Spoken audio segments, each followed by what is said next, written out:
I was lucky enough to have gone to British public schools while growing up in Bermuda, and one of the many, many advantages of that education was a chance to get to know Rudyard Kipling. I found a poem that Rudyard Kipling wrote in 1919. I found it so true then, but as every day passes, it becomes more true. In the midst of untruth, truth persists. In the midst of darkness, light persists. But lately, a poem of Kipling's has been making the rounds, and it's an important poem because it really encapsulates how and why things seem to fall apart just as they reach their zenith. Truth is objective. That means that it's not dependent upon the perceptions of human beings. No one wants to hear that because everybody wants to hear, my perceptions are important.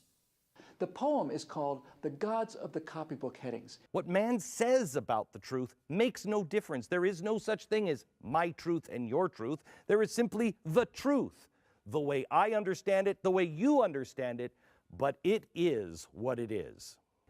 It's about the gods of the copybook headings. And copybooks were something that we did when we were kids learning cursive writing.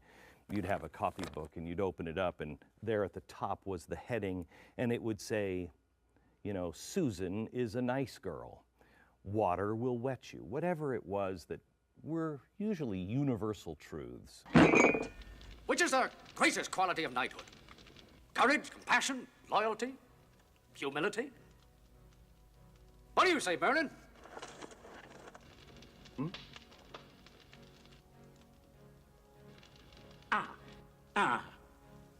The greatest. Well, they blend, like the metals we mix to make a good sword. No poetry, just a straight answer. Which is it? All right, then. Truth. That's it. Yes, it must be truth. Above all. When a man lies, he murders some part of the world. You should know that.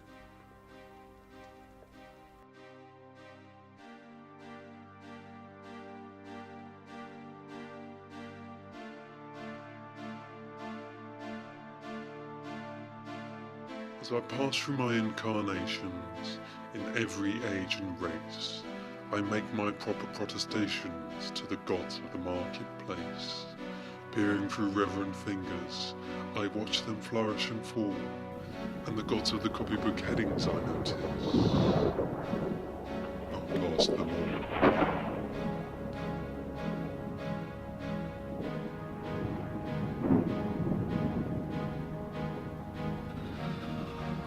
We were living in trees when they met us. They showed us each in turn that water would certainly wet us, as fire would certainly burn. But we found them lacking an uplift, vision and breadth of mind, so we left them to teach the gorillas, while we followed the march of mankind.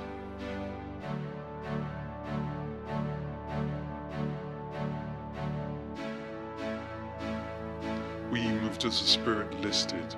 They never altered their pace, being neither cloud nor wind-born, like the gods of the marketplace.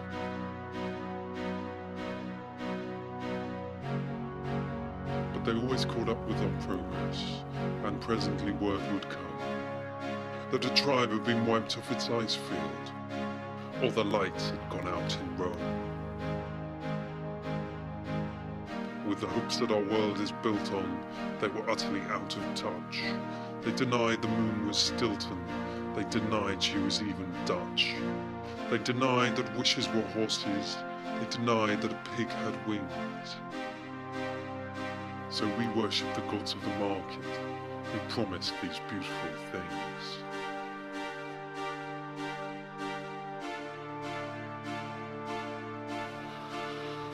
When the Cambrian measures were forming, they promised perpetual peace. They swore if we gave them our weapons, the wars of the tribes would cease. But when we disarmed, they sold us and delivered us bound to our foe. And the gods of the copybook headings said, stick to the devil you know. On the first Feminian sandstones, we were promised the fuller life, which started by loving our neighbour and ended by loving his wife.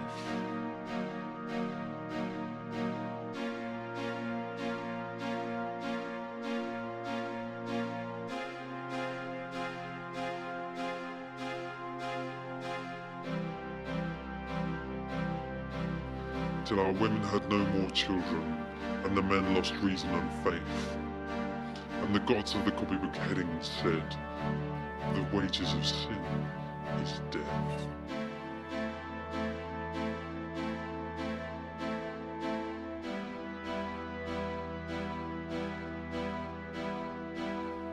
In the Carboniferous epoch, we were promised abundance for all, by robbing selective Peter to pay for collective Paul.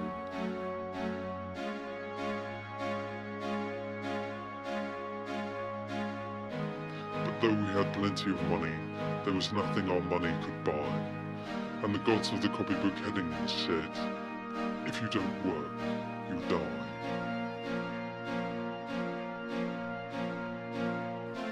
Then the gods of the market tumbled, and their smooth-tongued wizards withdrew, and the hearts of the meanest were humbled, and began to believe it was true, that all is not gold that glitters, and 2 and 2 make 4. And the gods of the copybook headings limped up to explain it once more.